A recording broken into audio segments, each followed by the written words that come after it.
I used to be the skinny kid, right? I was the skinny kid. I didn't have much confidence. I was quite shy, didn't really like talking to people. My physique was very far from aesthetic. My confidence was low, you know, the typical teenage scrawny kid. 7 years later, where I am now today, I would say I've achieved a pretty aesthetic looking physique. My confidence is way higher than it used to be, and so on. But what did this really do for me as obtaining this aesthetic physique? What does it actually do to you? What does it do for you? Obviously, first of all, the confidence in yourself. You know, if you build an aesthetic physique, you're going to have a lot more confidence, not necessarily needing to portray this confidence just in yourself. When you look in the mirror in the morning, you know, when you get dressed in the morning, you look in the mirror, you're happy with what you see in that reflection. That can completely transform the quality of your day, the quality of your mindset, how you communicate with others, how others communicate with you. You gain more respect from people. People treat you differently. They listen to you more. They take more notice to you. Of course, girls, women, you're going to get more attention from girls. It's true, you will get more attention from females when you build an aesthetic physique, when you take care of yourself more. And this includes not just your physique, but your fashion sense, your hygiene, how you carry yourself, all of this together. So my first tip for you is train with proportions in mind in the gym. What does an aesthetic physique look like? Well, it's wider shoulders, sort of that V-taper physique. How do we do that? Well, we want to focus on two main movements. Obviously, I'm a calisthenics guy, or I was for a very long time. I love calisthenics, so the pull-up. And what I've noticed is, look, doing pull-ups and progressively overloading your pull-ups over time with weights is going to build you a fantastically wide, strong looking back. It is the single best exercise for getting a wide back. Pull-ups and weighted pull-ups. So what you do is, maybe right now you can only do 5 pull-ups. So you train pull-ups until you can do 8, and then until you can do 10. And once you've done 10 clean pull-ups, then you start adding weight to your pull-ups to the point where you can only do 6 to 8. Maybe that's only 5 kg of weight on the pull-up. And when you can do 5 kg, 6 to 8 reps, you do that until you can do 10 reps, and then again, you add on another 5 kg. See what we're doing here? We're progressively overloading.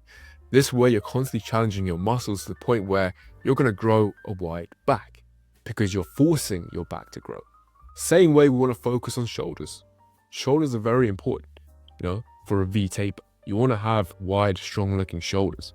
So things you can do for this, obviously I did the handstand push-up.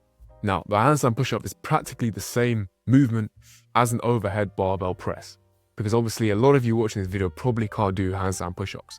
It's a very advanced move. Do a barbell press. Start with a bar, 6 to 8 reps until you can do 10 reps. And once you can do 10 reps with a certain weight, you increase the weight again until you can only do 6 to 8 reps. So you're progressively overloading in the same way as we're doing with pull-ups or with a barbell shoulder press. Same thing with lateral raises. Okay, lateral raises are fantastic for building a wide frame. Now, I didn't do too many of these. I did do them sometimes, but naturally I have quite a wide frame, right? So genetically, I don't need to do as much of that. But if you do have quite a narrow frame and you want a wider frame, if you do lateral raises, the side of your shoulder is going to grow. And if the side of your shoulder is going to grow, your shoulder is going to get wider. The second tip is fix your posture. The way you walk around, the way you sit, when you talk to someone. If I'm hunched over like this and I'm talking to you right now, I'm a bit closed off, it gives a different sense, doesn't it? You know, I don't come across as that confident. I don't come across as someone who's sure of myself.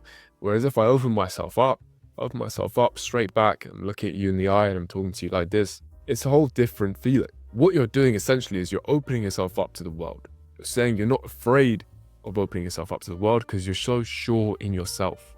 You're so sure in who you are. You know that if anything happens to you, you can deal with it.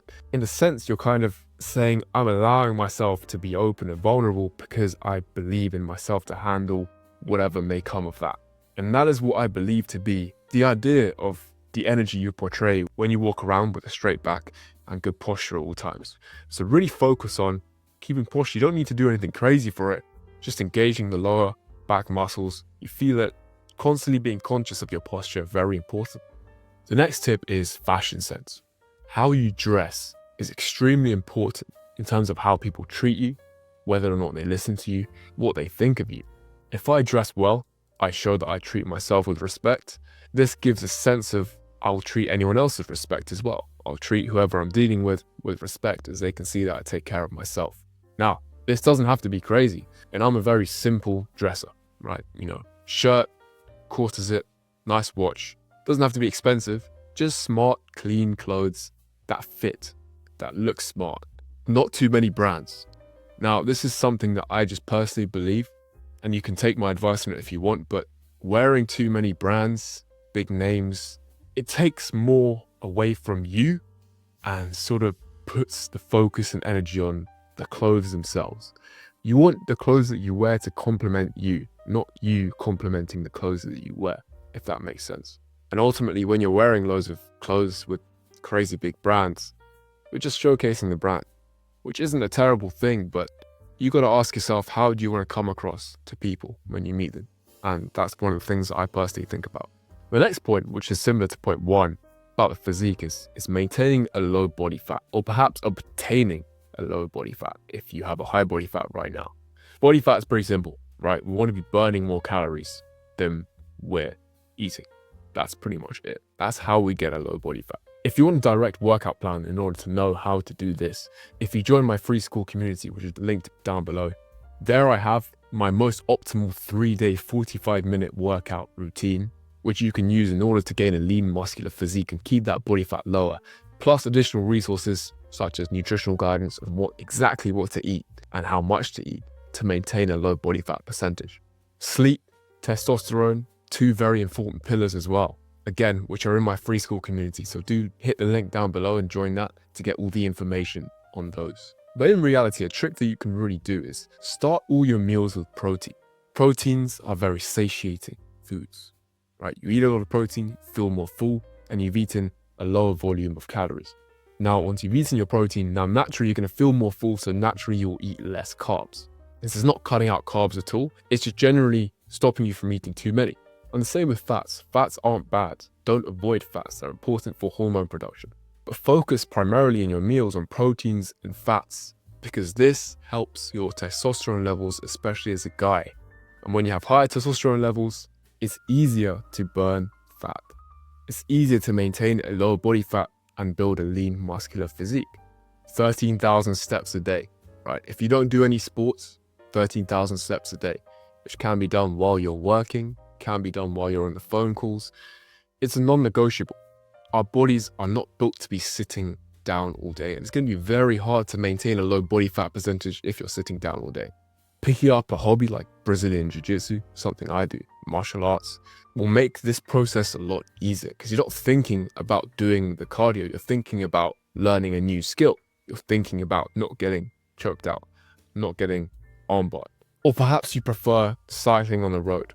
When you're cycling on the road, again, you're not thinking about burning calories, you're thinking about the journey, what you're seeing, where you're going. So a very good way to do cardio and to maintain that low body fat is to do an exercise where you're not thinking about doing cardio, but there's a different subject. Maybe it's playing football, maybe it's playing basketball. Running on a treadmill will work, but it's going to be a much harder way on your mind to do this. And I'm speaking from my own experience. With all this information, it can help you, but through my 8 years of calisthenics and fitness experience, there's a lot more to it. Okay, so I can't put it all in one video, but for more information, join my free school community down below. Valuable information without implementation is pretty much useless. Systems, accountability, mechanisms, guidance, these are the things, the real engine room of what gets you eventually your results. So if you are a busy professional looking to transform your life and your fitness, book in a transformation call with myself. First link down below in the description. Thanks for watching. Love and peace. Respect yourself.